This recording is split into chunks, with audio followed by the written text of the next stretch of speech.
Sarap.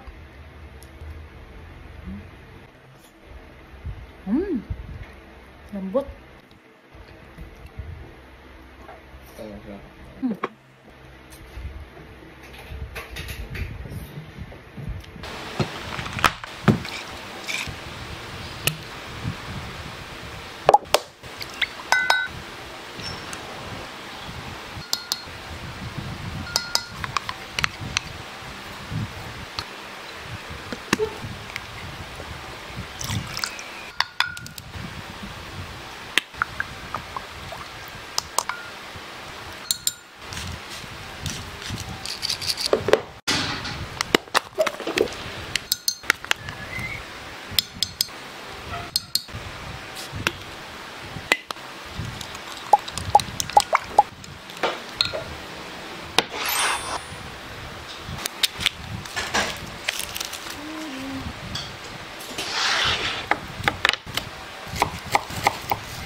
Gagamit ako ng pressure cooker.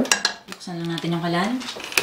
Painitin natin para maging non-stick siya. Malalaman natin kapag ready na yung kalan, magpipisik tayo ng tubig. And then kapag yung tubig na pinisik nyo ay parang mga bouncing baby ball.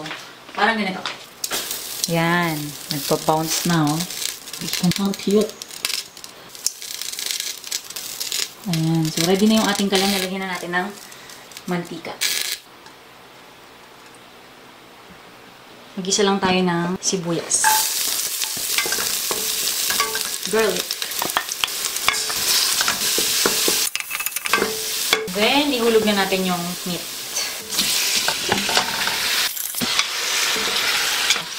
Hindi dumidikit yung ating karne sa ating lutuan.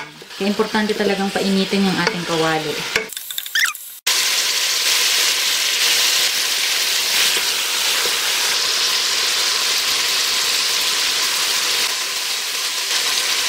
Patis for umami flavor.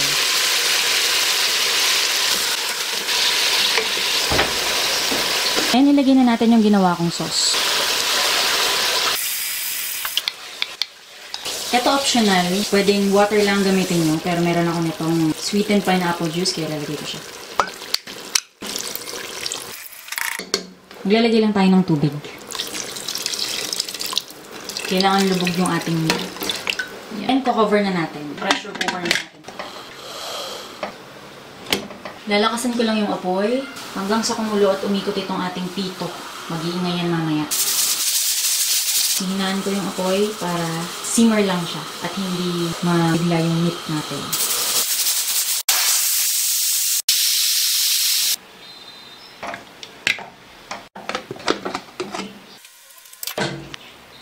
Ang lambot na.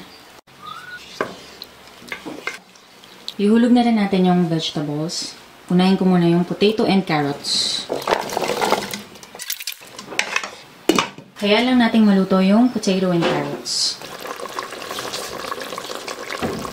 Okay, malambot na yung patatas. Lalagay ko lang tong malalaking sibuyas. Bell pepper.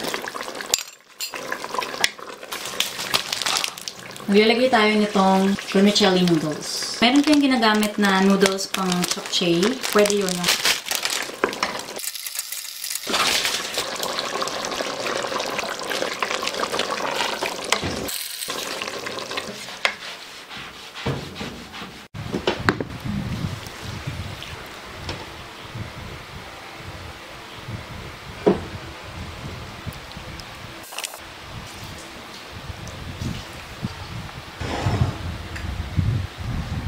kasama.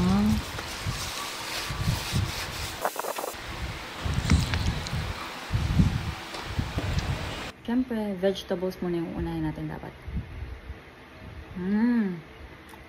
Sarap.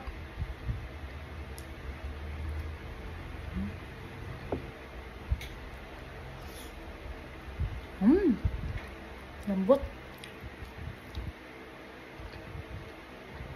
Uy, kumain na kayo. Ang sarap. Dito na kayo kumuha. Meron, marami. Ah, sarap. Ayun.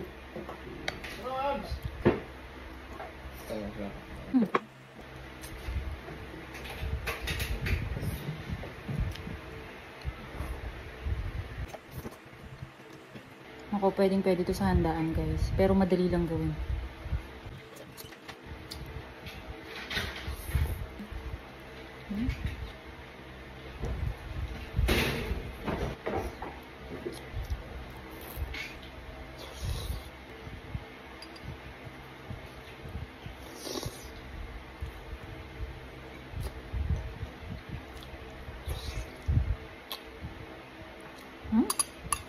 Sarap.